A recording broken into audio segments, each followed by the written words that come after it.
Yo, what's good, y'all? Knicks podcast. This is gonna be a recap of yesterday. I got a couple key points I want to make here. This is a shotgun podcast, also. You know what I'm saying? Shotgun podcast coming in at the last minute after a long day, being out there in the rain and the cold and stuff like that, hanging out with the kids because the kids were out of school. Trying to do my thing with that. Couldn't wait to get here to talk about what happened yesterday, man. So I mean, for those that stayed in, they stayed hanged out with me for the full watch along. I thank you very much. Thank you for everyone that came in afterwards to watch the recap, of that, man, because a lot of people came afterwards and actually watched a decent amount of that, man. So listen, man, the energy right now is going to be extremely high for me for this podcast, and I'm hoping that the rest of you guys got the same energy as well. With these Knicks, there's so much things to talk about.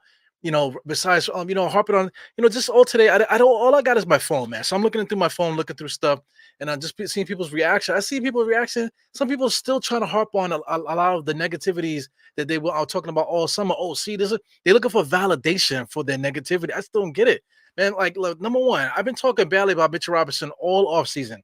Couple things, man. I don't have any highlights keyed up for him. But Mitchell Robinson, he got a fast break, after getting a steal or something like that. He broke away and it was able to make a nice little layup.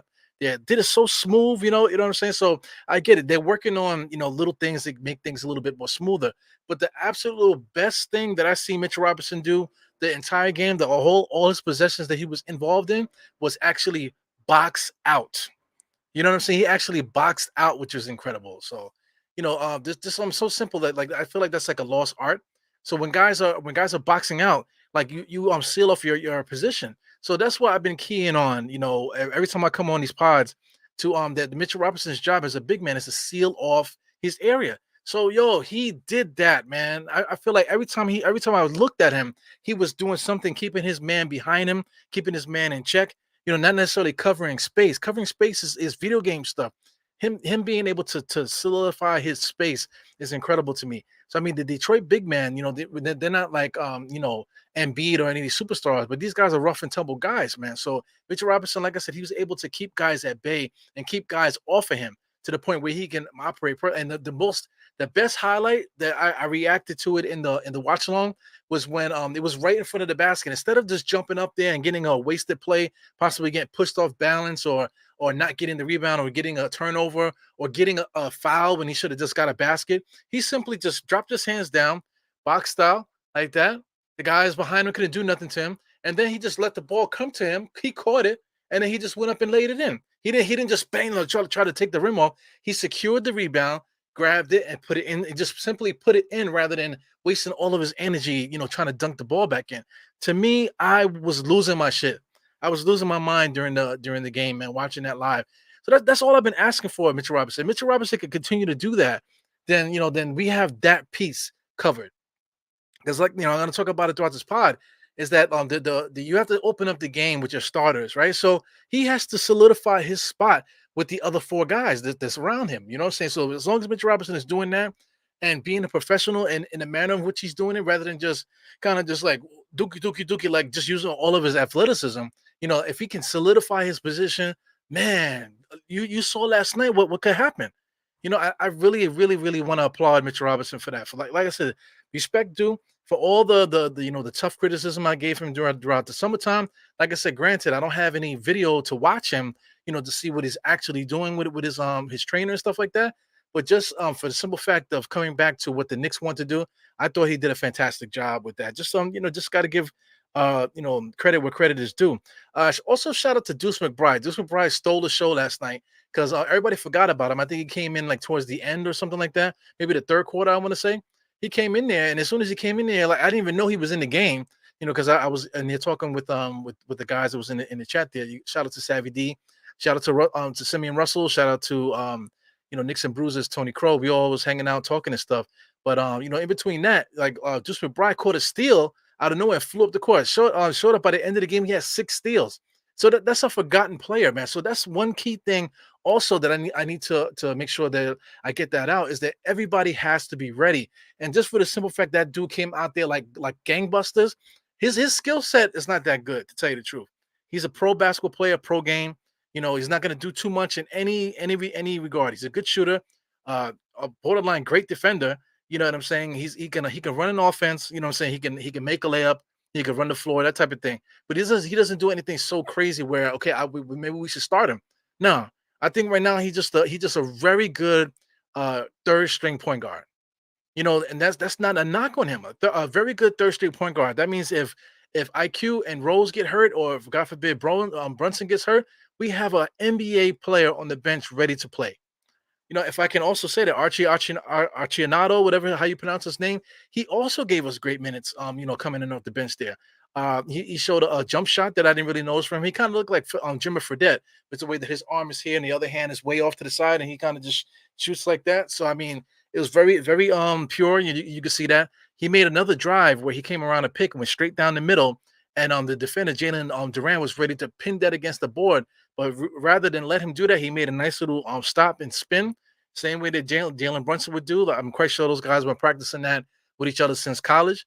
So nice little Jalen Brunson-esque spin move. They got a nice little turnaround jump shot in the lane. It looked beautiful, man. So listen, we have guys down the line that if we have injuries, we're able to pull from the back in order to pause, if you want to pause that, to keep the thing going, man. So another guy I want to talk about, which almost made me throw up out there watching him play, was Cam Reddish. Oh my God, he's electric, man.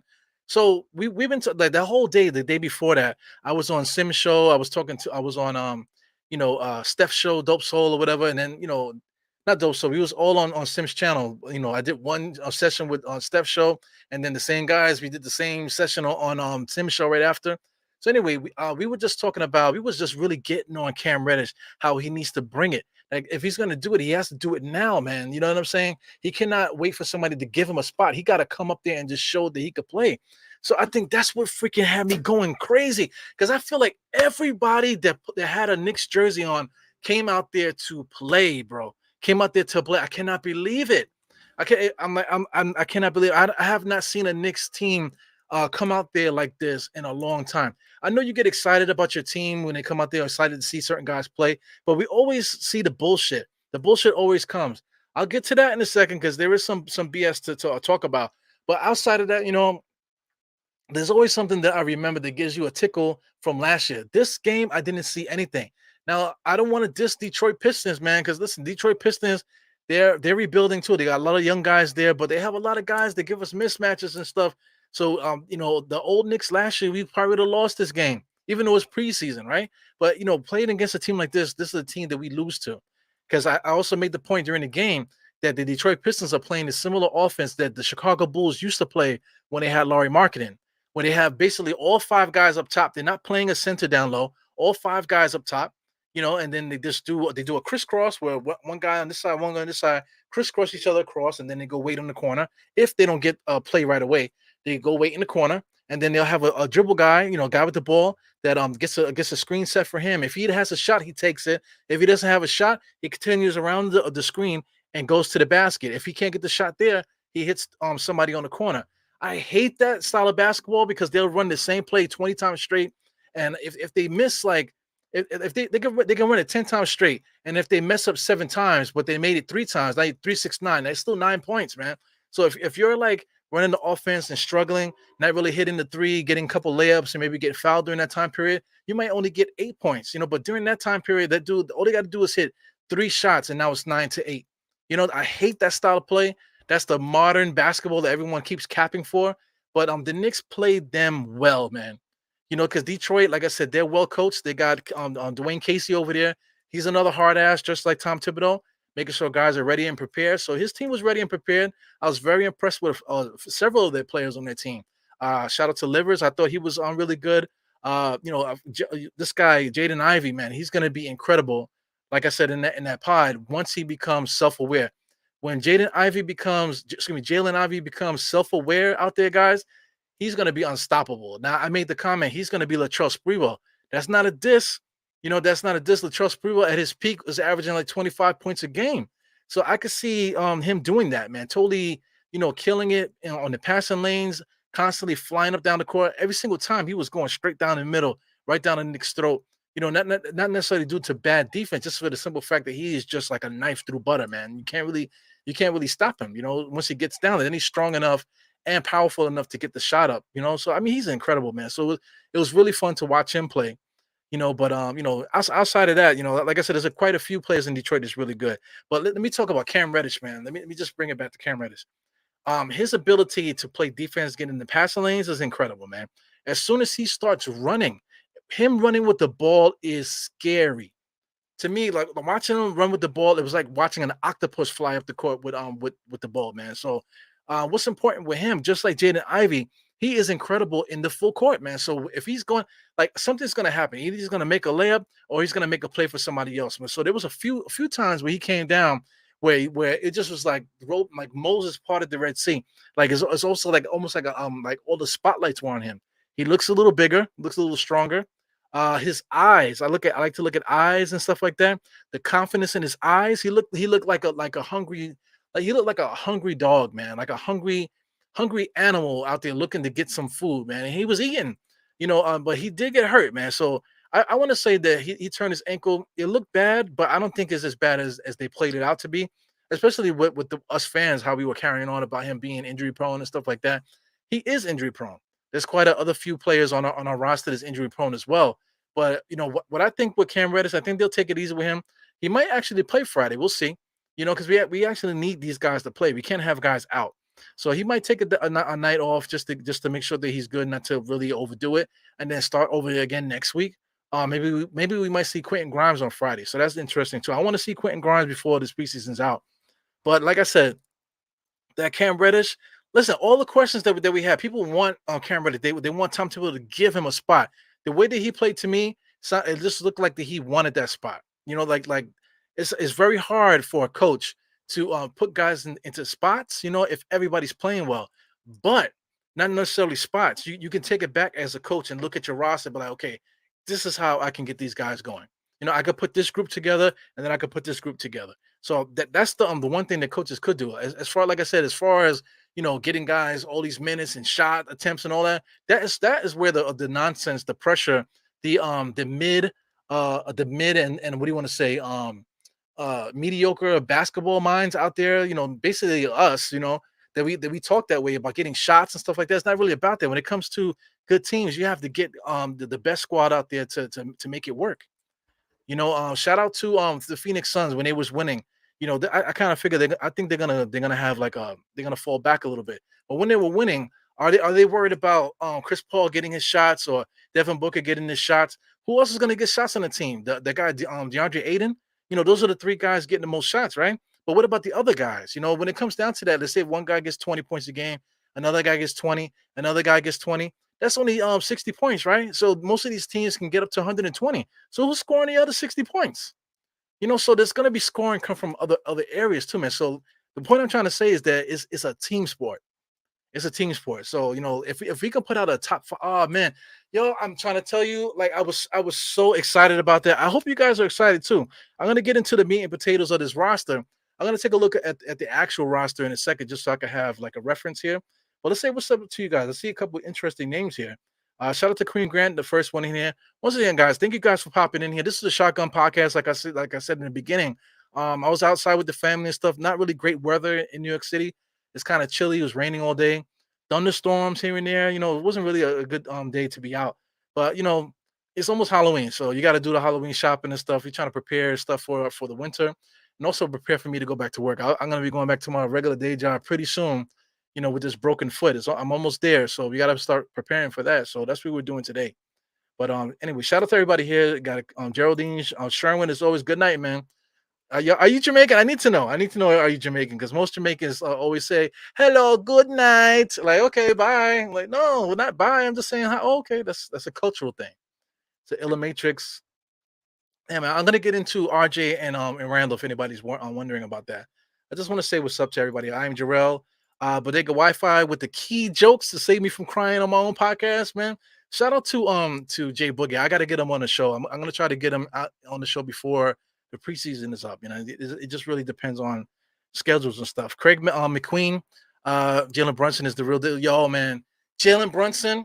Listen, it's not even worth talking about it. It's not even worth talking about Jalen Brunson because everything that you see in highlights we saw in that first game.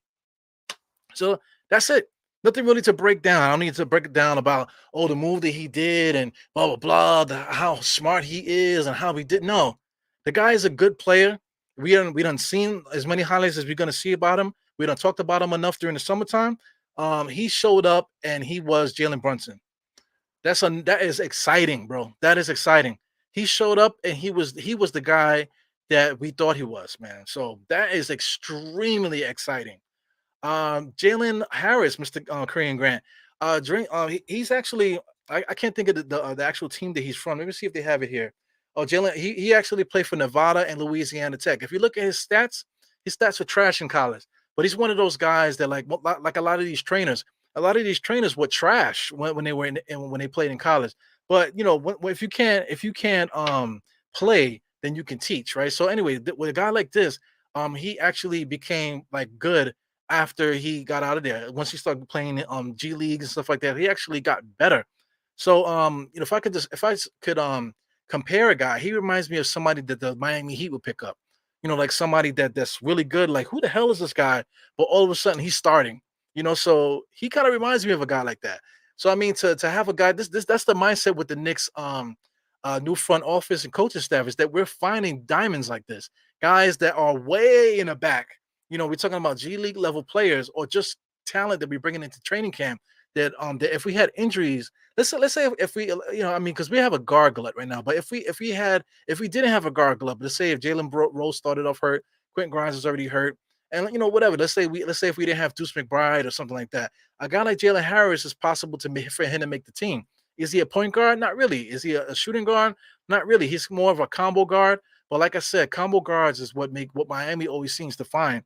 And this kid, Jalen Harris, if I can cap for him, you know, he just reminds me of a Miami Heat player. So I like him. I actually seen him play live, so I recognize him because he has like a weird kind of like shaped head. You know, something that you can't really forget. He has big eyes. Looks like a Funko Pop. I don't have any Funko Pops here, but it looks like a Funko Pop for those that collect Funko Pops. Anyway, I'm just joking around with the dude, but he is a good player. I actually like the way he plays. Shout out to Bayside Junior. They manhandled the Pistons. They look, yep. I don't want to diss. Listen, I don't want to diss them because we played them in the home opener. We all gonna be there. You know, if you guys are in New York, I'm quite sure somebody got tickets to this Knicks game. I'm gonna be there. Shout out to Still Knicks. I see you there. We're all gonna be there. You know what I'm saying. So please don't cap so hard for the Knicks that we destroyed a mediocre team, because that same team that if you talk badly about might give us fits on game or opening day, because once these guys get tapes and stuff like that, something to key on, you know, then we have a different situation going on here. Once again, shout out to Still Knicks. Who else we got going on here? I saw Wonder Woman, so I wanted to get to Wonder Woman. So I see Wonder Woman here with the Puerto Rican Day flag. Shout out to you, man. Boricuas on the set. What else we got going on here before we get into the thing? S Brooklyn, what's good? S Brooklyn, just broke my leg. Listen, man, I hope to God I never break my leg, man, because you know, breaking my foot when it happened, like, listen, when it happened, it didn't really hurt because I was actually talking to my sister. I think that was it. I had to take a piss, and my sister was running her mouth, and she didn't want to get off the phone, so I was trying to get to the bathroom, and I swung and you know, just kicked my foot on the freaking edge of a door. You know, that's like so unfortunate. But once I got into the bathroom, you know, I looked down. I'm like, yo, I don't think my my pinky's supposed to be on the side like that. My finger was hanging like on the side, you know. So you know, oh man, that was you know, I never forget that. It didn't hurt, like I said, but like I said, I shattered my toe. So I don't know if I got osteoporosis or what, but I don't wish broken bones on anybody. I can't even imagine breaking your leg, man. So shout out to S Brooklyn. Hopefully everything is good with you. Chase Boogie, what's good, man? Jalen could be our yo, man. Don't listen. Put it out there. Put it out there for the world to hear, man. I see Bodega wants to talk about this stuff, man. I ain't talking about no rookies, man. So speaking of rookies, man, this was bringing into RJ Barrett. So let's before I do that, let me just get this up here. Forgot to have these things because, like I said, this is a shotgun podcast. You know how I do, man. Like I said, just came from the outside, and I'm trying to get this thing together because I love the Knicks, and I got to get these thoughts out. So let's see what's going on here. All these guys were hurt here. Trevor Keels and all these guys. I wanted to see Svi, for Kalalik, whatever how you pronounce his name. I wanted to see him out there. He might have got some playing time. You never know. We might see him before the thing is over. Hardenstein, that's one guy I want to mention. So this I made a post too of Mitchell Robinson versus Hartenstein. That's just to get people riled up, just people to because they automatically know that I'm gonna be shitting on Mitchell Robinson in that episode. But the thing about it is it's about having a good player. Hartenstein is a good player. Did he prove it? Absolutely, man. He made a couple good passes. One thing that he proved too, back-to-back three-point shots, which was dope. So that proved that he could shoot the three. So he could pass, run the floor, shoot the three. He did a good job pushing guys out the lane. So he has this thing where he runs down with his head down, kind of like Nerlens Noel does, and also too he reminded me a lot of a Birdman from Miami. I forgot my man's name, but he used to also play with Denver with Melo, but he kind of definitely reminded me of him a lot. But just him running around the paint, he doesn't look like he's plotting, say like a Lopez brother. He's not plotting like the Lopez brothers, but he moves good. He does remind me a lot of Joakim Noah physically. You know what I'm saying? Except, he could definitely pass. Like I said, he got up there to block some shots, boxing out, moving people out the way, that type of stuff, man. So kung fu fighting down there, the kung fu fighting is so important with the big man. So just having a guy that's skilled in kung fu fighting down there, I'm talking about, all that stuff, the freaking 52 blocks and all that, whatever you want to do, down there. That's so important because while he's kung fu fighting, someone else can have the opportunity to get the rebound. You know what I'm trying to say? So I think that's what he's gonna do. For him to between Mitchell Robinson and a Hartenstein, I could see that minute split trick down the middle. I can't straight up say that Mitchell Robinson is better than him, and I can't say that Hartenstein's better than him either. But their impact on the game and whatever, both of those guys can be situational for us. Because Mitchell Robinson, he's not so good out there that we got to keep him out there for 48 minutes. He's definitely going to get a breather.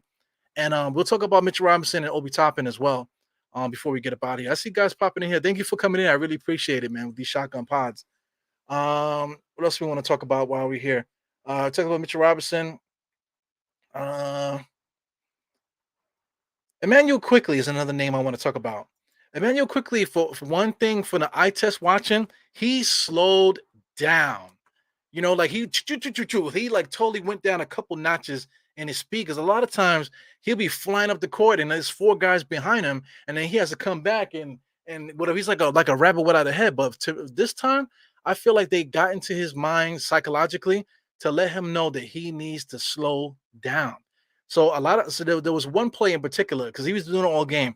One play in particular, he was driving like I think he made a move to a guy, whatever, or got a screen or something. He made a move and then he got into the paint and he had a layup and he stopped and looked around. He had enough time to look around. Oh, make the layup. It kind of reminded me of The Incredibles. For those that ever watched The Incredibles, one of the kids is really fast, so they had him playing sports. So he kept looking at his mom and dad whether or not he should go fast or slow, or if he's going too fast. So that's what he did. Once he found the opening, he kind of looked around. Should I go? Oh shit, I should go. I'm open. So he went and he made the layup. And then when he was on the floor, he's like laughing and he's talking. So you could tell that they have those conversations with him that he needs to slow down. But he has to figure out, IQ still got to figure out the speed of the game. It's so funny. One thing about him too, he's still short arming layups. He's coming in there trying to get the contact first and then make the layup rather than just going strong because he's so explosive. He can be explosive, especially now he looks a little stronger. So I would like to see him just go straight, straight strong rather than come in trying to get contact and then trying to get the shot off the contact. He needs to just go straight up, underhand layups and that type of thing. A couple times he drove in, bad habits, automatically doing floaters, but you can't do a floater that far ahead with the defense on you like that. You have to figure something else out. So I think he's still a work in progress, but I think that he improved so much too, just for the simple fact that he finally realized to take his the foot off the gas a little bit and maybe take it down to the next gear, rather than constantly have it in the top gear. You know what I'm saying? That impressed me a lot with IQ. Let me see. Am I out of breath? Fournier goes without saying. Fournier did a couple things that was interesting, but he played a lot of minutes. From his impact on the court. Really, I think he played like a nice decoy. So when I was talking about him being more of a ball handler and stuff like that, he got his opportunities, but his opportunities are going to be decoys, not for somebody to be taking shots. For those that are shot counting, I enjoyed the simple fact that Fournier just let the game come And if he had a shot, he took it. If he had a drive, he took it. You know what I'm saying? He was in the mix making basketball plays. What also comes back to RJ and Randall, which actually did happen, man. So if RJ and Randall didn't do a lot of ball handling in this game, but the ball ended up in their hands a lot for them to score, which is so key. It's so key. Like I'm trying to say, like Julius Randle, like a lot of. I'll get to that. I guess I'll get to that now. Let me see what else. Who else I want to talk about? Derrick Rose, like I said, he's the same thing. What's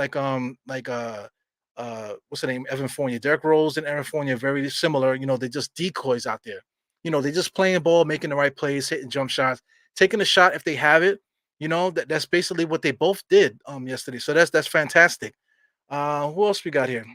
Anybody else that you guys want to talk about before we get into RJ and Randall? Let me see where you guys are at here. I'm looking at Miss Wonder Woman. Shout out to Wonder Woman. Like I said, if you guys are coming in here, man, get yourself a avatar. These fake avatars are not the move. Like Mr. Chris Rowe, man, get an avatar, man. Stick a picture in there. That way people can get your personality along with the chat. It also makes it more fun for me, and I can remember. I definitely will remember more if you have a picture there. So please get a picture there. Mr. Lowe, Kimi Lowe. We did what you wanted us to do. Embarrass the Pistons. Absolutely, man. I was crying for them. I said that on some show. Listen, man, I'm not here for no bullshit. I want to kill these guys. I don't care what it is. You put the t-shirt on, you put the jersey on, you put your new sneakers on, you change your drawers for the day, took a shower and all this. Man, you showed up. Let's get busy. Let's do it, man. Ain't no oh, let's not show them all of our cards. Man, we ain't playing poker. Oh my God. Yeah, man. I see. Yeah, it's dope, man. Even Sherwin too with the old man Knickerbocker there. That's great, man. Absolutely. Just so people can see your personality. Definitely got to do that, man. You're gonna get a new Knicks podcast avatar. Nah, man, leave it like that. I like the Korean Grant. You look like what do you call Moon Knight? We got a Moon Knight thing going on here. So anyway, let's just get into it, man. This is some video stuff. Shout out, who is this here? Who am I using? Shout out to NBA players highlights. Man, please don't fucking strike me. Damn it. I'm gonna give you a I'm gonna put your video in the description. Does that make you happy? Please don't freaking mess the thing up here. I got your video up here, so we're gonna show RJ a little bit. Okay, so no copyright strikes here, man. Let's turn the sound off. So this is him driving there. This is all possessions, Just now, let's take a look at that really quick. This is all the advertisements in the beginning. So this RJ here, same RJ bullshit. Nice little spin move. That's a spin move that his trainer, whatever his name is, was teaching him. That spin move is trash. He needs to get it together. But a couple things that I noticed, this him being able to get the ball out of his hands. He got Obi Toppin a good shot. That jump shot looks fantastic too. I don't like his knees over toes, but he definitely cleaned up, his possessions there. There he goes on defense. He kind of lost his man. Mitchell Robinson made up for it, and he was there to get the steal. Here he goes, going downhill as he should. That's old RJ. Nothing special there. He goes Julius Randle messing up the ball there. Almost got a turnover. He was able to get the ball out to RJ. So I mean, Randle's got to figure that out. That's a new move right there. That is the new move right there. That's RJ Barrett here in the post. Here in the post, nice. Show the paint, nice little spin move in inside. He lost his footing, but that's something that he's learning. Oh, is that it? Is that where Mitchell Robinson did the box out? Look, oh, yes, man, this is one of them. Play this again. Nice little fade. Look at Mitchell Robinson in the box out. Get your ass up out of here. Let me just catch it and let me just put it in, baby. You know what I'm trying to say? He goes Randle with the bullshit. And, Randle should have actually shot that though. He swung around and gave it to RJ, but he should have shot that. I made an emphasis with that in the last game. Let's check that out again. Let's replay that because I was making that a point of emphasis during the game yesterday. So I can't keep going there because I got the StreamYard thing there. So look at Randle. Randle should have pulled up right there. But he stopped and turns around. Jalen Ivy could have stole it. But he was able to give RJ a shot. I think RJ missed it. But look at Ivy. This guy Jaden Ivy. That's where he's gonna really kill, man. Here he goes. Randle got stuck down there. Was able to get the rebound. Here he goes pushing the ball. This, like I said, this is just all possessions. Jalen Brunson messed that up there because the play itself, we're gonna see that same play that you just saw just now in the Randle highlights because Randle was too busy fooling around holding the ball. So hopefully that play is in the other video. I didn't really get to check it out. because excuse me, like I said, this is a shotgun podcast. You know what I'm saying? He goes, RJ bringing the ball up the court. Like I said, it's all possessions. Him driving. That was a nice move there. That was a nice move. Still, it's still not. It's still something that Lee Halen taught him. You could tell that he's a freaking robot. You know, I hate playing robotic style of basketball. It's annoying to me. But let's watch this play again. Maybe I should make this bigger, right? Here he goes. Here he's at the top of the key. Made a nice little move. The defender overplayed, and he was able to get into his 1-2, and then get a nice little scoop shot, which he never does. You know, which is really good. I should have made this bigger from y'all from the get go. Here you go. RJ on the inside. RJ is a good rebounder. You know, him able to be in the right spot at the right time. Hardenstein could have laid that up. Hardenstein could have easily laid that up, but he turned around to give RJ the shot. RJ knocked it down. To become a knockdown shooter in it, like, look, yo, let me show you this. This is old RJ. This is shit that I would love to see RJ stop doing. Let's get back here. Maybe we can catch that Hardenstein highlight. So here we go. Let's get this going here. All right, this is defensive play here, but I want to get to that Hartenstein play so you can see. This is the play here. Hartenstein's gonna find his way on the inside for a nice little layup. He should have turned around and dunked it, but he saw RJ there. RJ pulls up, and I think he missed it. So here we go again. This is RJ. See that coming across the lane with the God Jesus take the wheel, please let it go in. It went in, but I wish he would stop doing it. That's not a good basketball thing there. One thing with Obi Toppin on that last play. Here he goes here. He didn't put his fingers in. He didn't do this. He didn't do this to throw the alley-oop. You have to let the passer do what the passer is going to do. Be prepared for the pass, not instead of pointing up, trying to tell the passer what to do. So this is excellent, man. I'm getting back into talking about basketball. Man, this is the best time of year, man. This is the best time of year. Starting the season off, and you really can see what we're missing here. So anyway, I think we can get out of here with that. So that's enough with RJ Barrett. You know, RJ Barrett absolutely got better in a lot of things that we wanted him to get better in. You know, but there's a lot of things that still need to be cleaned up, man. So the defenses are definitely going to be keying on different things that he's been doing. But you know, it's nice to see that little spin move to the baseline from right to left. He's got to get stronger with that. Stop worrying about fading. Do like Kobe, do like Jordan, do like all the good players, even like Kawhi and those guys. Set your foot, turn to wherever you're going to turn to. Commit, square your body. When I say square your body, that means turn around and be strong, not like a little kid. Be strong, and then whatever shot comes, you're strong enough to get it off. Squaring up does not mean turn your body to the basket. That's not what I mean. Squaring up means squaring up. Put your hands up. Same thing with the basketball. Put your hands up. You know, that way you square to get that shot up. Whatever, you take the contact and all that, and it doesn't matter. That to me is what squaring up is, man. So let's get into Julius Randle. This is always a problem with Julius Randle. So I'm going to see if they have the exact plays that I'm talking about. This is Jalen Brunson finding the shooter. You know, nice little skip down the basketball court for Julius Randle to take a nice shot in rhythm. How many shots in rhythm does Julius Randle take? He goes on RJ and Randle together there. RJ was able to get the good jump shot, but Randle needs to hit the corner, bro. You know, it's annoying that Randle keeps standing there. It's the same. This is the same video from the same person here, by the way. So we'll get back here to that same play in a second. So I just want you guys to watch Randle, how close he is to RJ. Here he goes here. They get the ball up the court. A dribble handoff. Why is he still close to him? You know, he doesn't give him enough space to move because he can't even drive right because he's right there. He goes, that's the play where Randle keeps doing that dribble in between the leg and then whatever. Everybody that does that in the world usually messes up their dribble. You know, that starting to dribble, going through your legs never works, man. Come on, he's a pro. I know that for a fact. Standing at a standstill and putting the ball in between your legs, and that's your first move, that's not going to work. So there's a couple of good highlights there of Randle scoring. This tiptoe stuff, he traveled there, by the way. But I like that. Spinning into the lane, that should be his moves. Only 2 dribbles. Here he goes again. Nice 1-2 dribbles to get into the lane. Find Jalen Brunson, who's going to hit that shot because he's a beast. Here he goes again on the corner tiptoe. That mellow tiptoe bullshit. He got to get that out of his game. You know, to get the shot off, but not to try to use that as like, oh, I'm gonna blow by you like Melo does. No, you just don't do that. You're not that good.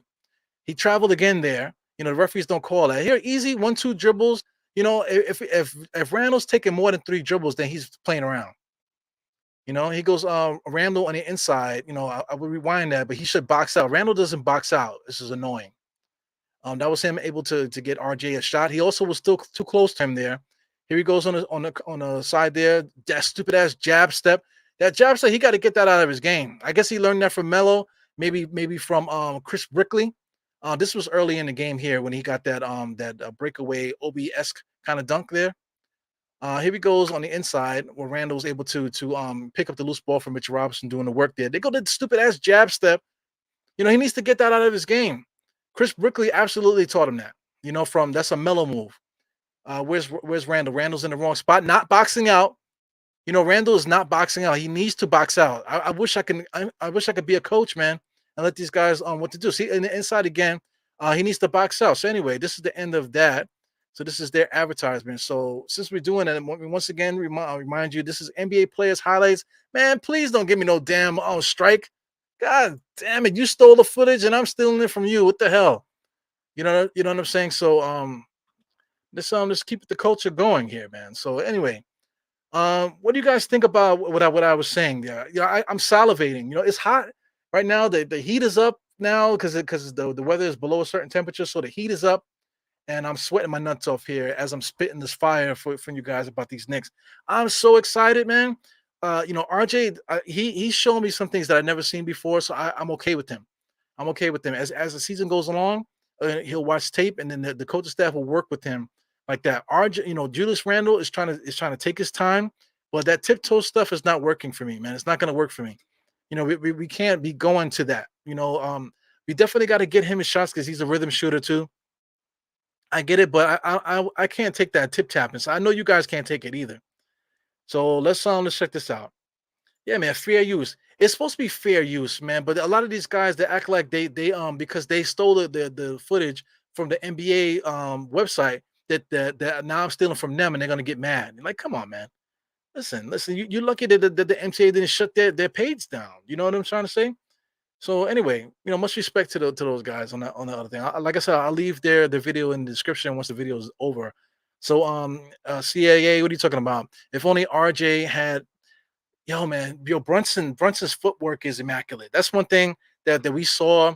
When he was with Dallas, and he brought that to. That's what I said. That's what it's not even worth talking about Brunson, because everything that we know about Brunson, what Brunson could do, he did it. So that's extremely excited. But there was one point where he got in there doing his tap dancing, whatever. And I'm like, look at this guy. He made it look. I mean, he is a really good basketball player. Jalen Brunson has a good shot at making an All-Star team this year. What else we got here? Once again with CAA Mafia here. Do you have a clip of Derrick Rose assist to a Hartenstein off the rim run?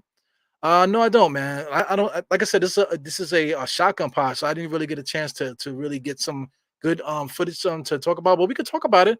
We don't need to see it. We all saw the game. That's one thing too. I rely on you guys because this is the Die Hard Knicks podcast. I'm a Die Hard Knicks fan. You're not watching this show because you're trying to find out information. CAA, you know certain plays in the game, stuff like that. So you're a Die Hard fan too. So like we could talk about it. You know what I'm saying, without having the clip. I wish I did have the clip though, because I know exactly what you're talking about.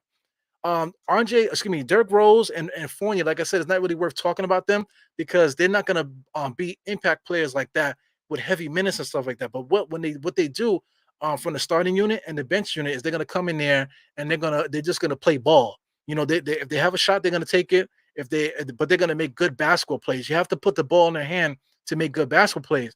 So I think between Derrick Rose and Fournier, I think they basically had the same kind of game. Whether or not you think one guy had more highlights than another, just the sheer impact, the role that they have on the starter and as a bench player, I think they both did their job there, big time. Salute to Canal. Mr. Canal is the first and maybe the second or maybe third moderator. So shout out to anybody that wants to drop some porn in the comments. These guys got them.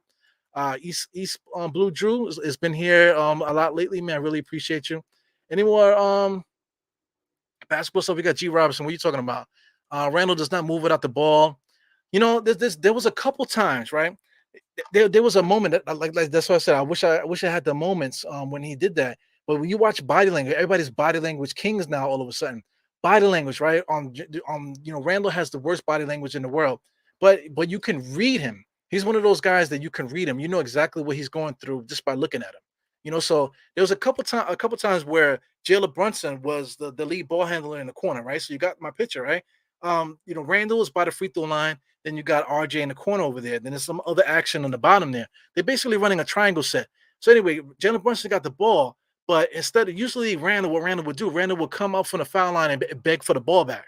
But a couple times you could see that he wanted to do it, but he's like, okay, let me trust the offense kind of thing. He literally did that with the spooky eyes, like somebody's about to jump out and scare him. So he did the spooky eyes thing, and the Knicks ran the offense through Jalen Brunson being the ball handler, and we came up with a good basketball play, either a score or something positive happened. So that's one thing that we have to watch or give. We have to give Julius Randle time to believe in what's happening out there. Because like with the spacing, I was complaining about him being too close to RJ when RJ could have did something else, but because Julius Randle's so close to him, Julius Randle needs to hit the corner, slide to the corner to give the ball handler enough chance to move so he can be able to give him the pass, to the corner. But if Randall's standing right there in my driving lane, then now I can't do nothing but shoot because Randall's standing right there. He brought his defender standing right there. That's like Cardinal center basketball. Spread out, move out the damn way. Get over there or whatever. But it shouldn't have to be that. It has to be the offense. You have to trust the offense. So one thing about Randall, he's gonna have to trust the offense. Same thing with fans out there. Everybody, the fans that are looking for negative things to come from him, you need to trust the offense as well. Understand what we're trying to do. Understand what is working out there, and then just trust that Randall will get there too. If he doesn't, then he got somewhere. I'm quite sure there's trades lined up for that dude. You know what I'm saying? This is a whole new season to give everybody a benefit of the doubt. But if Julius Randle cannot fix this problem, which I think he will, I will give him the benefit. I think he will, because a lot of times he could have destroyed the play, but he let it play out. And like I'm trying to say, so let's see how that evolves. If that can continue to evolve, especially when under pressure, and we're playing against better teams and that type of thing, when the road trips and when all the crowd is booing him and the pressure's on, let's see if Randall is going to fall back into the offense and let the offense do what it do. So that's going to be the big play there. Rather than jumping down his throat. I think everybody should give him a benefit of the doubt. Enough is enough for it. We already talked bad about him all summer. It's time to let it go and let the team. Let's talk about the team now. Let's talk about team basketball. Randall was all right. Yeah, man, he was. It was only one game, and we blew it. Yeah, he was good. He was good. But like I said, there's this body language thing about him. He has to trust the offense. We as fans, we got to trust the offense too because it looks good. We looked so good yesterday.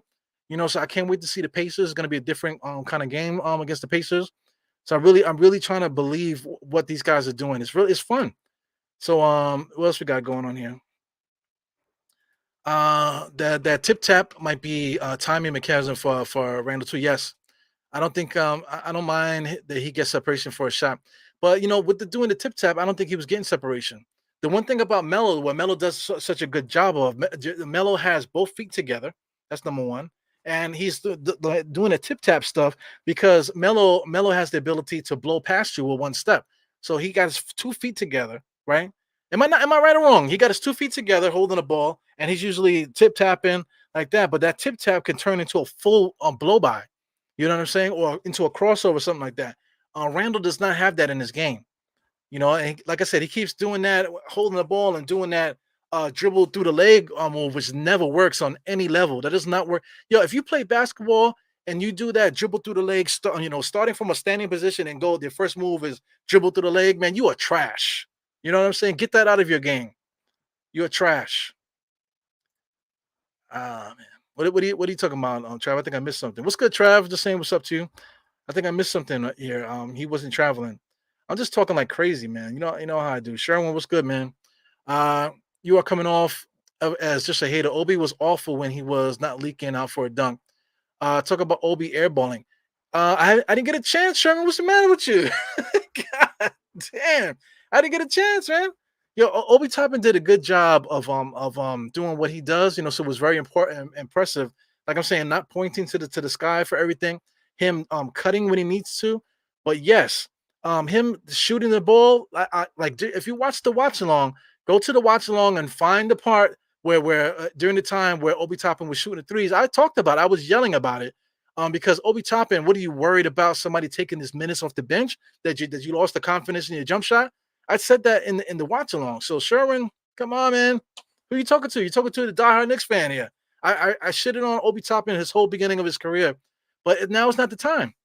Obi Toppin needs to find his confidence with that jump shot because I believe it. Tom Thibodeau sees him shooting it in practice. I've seen him shoot it at the end of the season.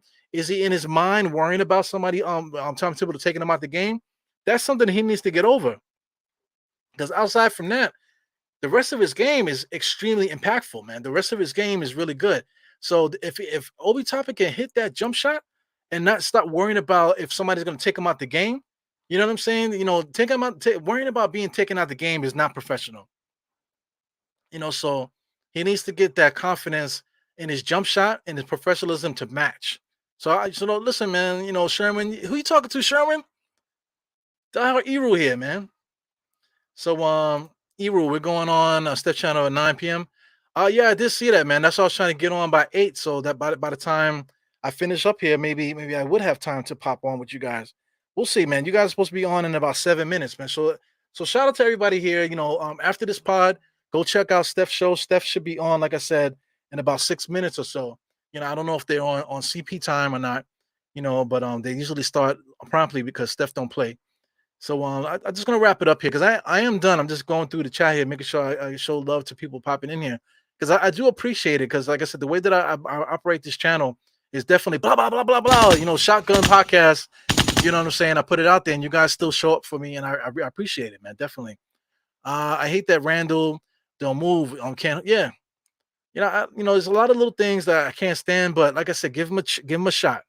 Give him a shot, definitely, man. Let me get down, see what else is going on. I see, Blake. I see you, man.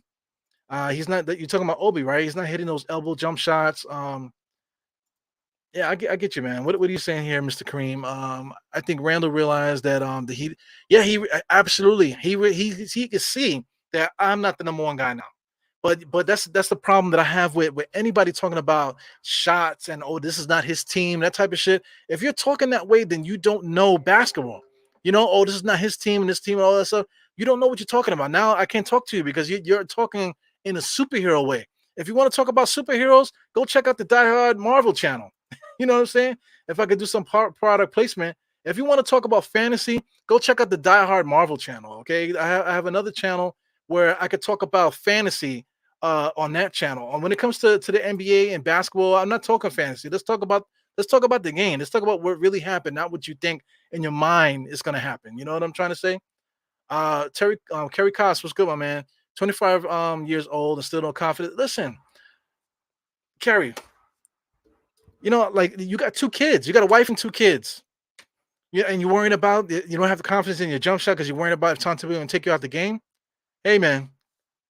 Let's get over it already. You know what I'm trying to say? I know you. Like most of you guys are on the same page as me, man. So I appreciate you guys.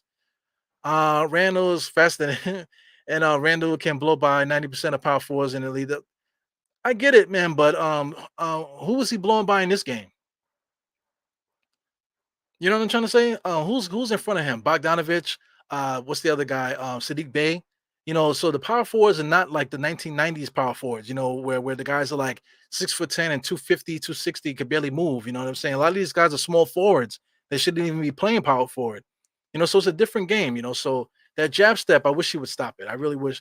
Because I mean, a guy like Karl Malone used to do that, but Karl Malone used to get into his office, usually like 15 to 18 feet out, and he'll be right there. And then he'll do that jab step, turn around, spin right in your face, and you can't do shit about it. So I mean, Julius Randle, he needs to watch tape of Karl Malone because Karl Malone used to eat like that, man. Shout out to the past. You don't know your future unless you know the past, man. Go out there, look at those great players out there, guys, and see how real players play. Same thing with Julius Randle. If he wants to do that, he's gonna have to figure it out. Definitely. So anyway, this is your boy Eru. Tibbs rotation surprised me. I don't know if it's because of the preseason and he's just trying to get guys out there to play. But when Cam Reddish came in that game, man, it was electric. It was electric, man. There's so many electric things, because like I said, this is only the preseason, 4 games of preseason that don't matter before we get to the whole 82 game season. So there was a lot of things that I saw in the entire team. I think I mentioned everybody that needed to be mentioned yesterday. There was a lot of electric things happening out there. So when it comes down to it, if what I am seeing is true, once we get 20 games, 30 games, 40 games, halfway point, all-star break and all that, I think once we get there, because if we at this point now, once we get there, after we get past the adversity and stuff like that, and we build that chemistry, and we get to those milestones and thresholds in the season, if we beat it and we're playing well like this, yo, we're gonna have a ball this year. We're gonna have a ball. Here goes a name that I haven't seen. Steven Vargas. He wants to see what can. Everybody wants to see. Everybody wants to see. Shout out to my kid. I did see you, man. Definitely, bro. So anyway, I'm gonna wrap this up, man. Thank you guys for coming in here. I just want to get my thoughts out about this game. Like my man said there, Mr. I am Jarrell. He's about to go hang out with Dope Soul Sports on Steph's channel. So please go there. They're gonna start at about 9 o'clock or so. Shout out to Paris Doug. I got my money before he left. Thank you, man. Thank you, Paris, man. You're definitely one of the best, man. So I'll catch you guys probably on the other channel. I'll see if I can get on there. I'm not really sure if I could do that at the moment. But anyway, support the culture.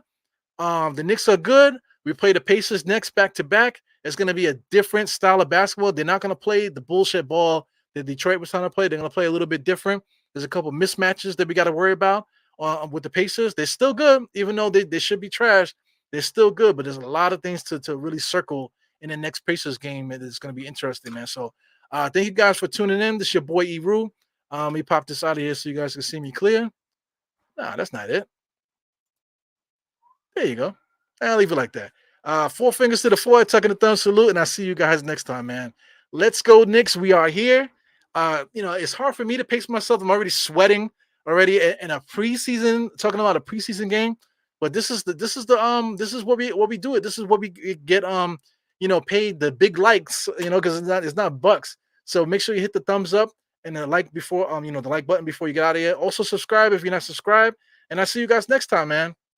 Peace. Where is that outro button? Got a new outro button. All right, goodbye.